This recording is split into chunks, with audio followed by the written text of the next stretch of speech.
I've never had any trouble finding employment. That all changed in 2013, though. I had just gotten out of custody after serving 365 days in jail. As I walked out into the fresh air, I took a deep breath, and I thought the hardest days were finally behind me. Boy, was I wrong. Upon my release, any time I tried to gain employment, I was looked over. No calls back, no chances given. McDonald's wouldn't even call me back. I began to feel completely discouraged. Does the time I've done count for nothing? I've paid my debts. Why can't society see that and accept me?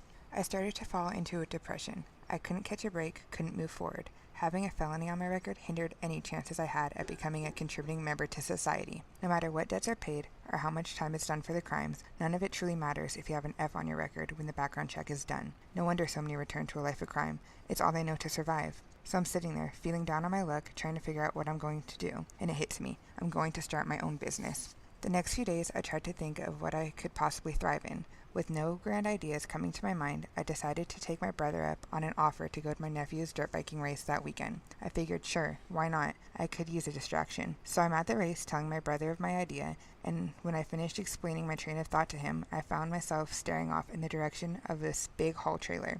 On the side of it had only what I could assume was the family's last name, with racing after it. And I got to wondering, where did they get those custom graphics? Was it expensive? How cool to represent their pride as a racing family. So I turned to my brother and I asked him, where can people get stuff like that? Come to find out, no one in the area advertises those services.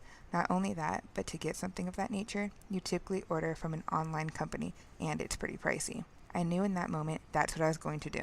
As soon as I got home, I flipped open my computer, started researching what it would take to start that business, how much the equipment would be, what supplies I would need, and how I could build it up from the bottom up. Just like with any business startup, you need money to make money. The equipment wasn't cheap, so I'd have to save up, which brought me back to square one. Luckily, my brother had gotten word that one of his coworkers' sisters owned a cleaning company and was looking for a new girl to hire on. I jumped at the opportunity and spent the next few months scrubbing toilets and God knows what else. After a few months, I'd saved enough money for my startup. Word got out quickly that I could make custom graphics, and before I knew it, I had orders pouring in.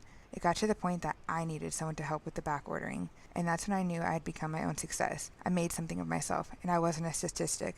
And you know what else? I didn't discriminate on hiring those with a record. We all deserve a chance, even if it's just taking it on oneself. Going to jail was not something I would have wanted for myself, but if I hadn't, I wouldn't have owned my own business, creating cool designs for awesome people.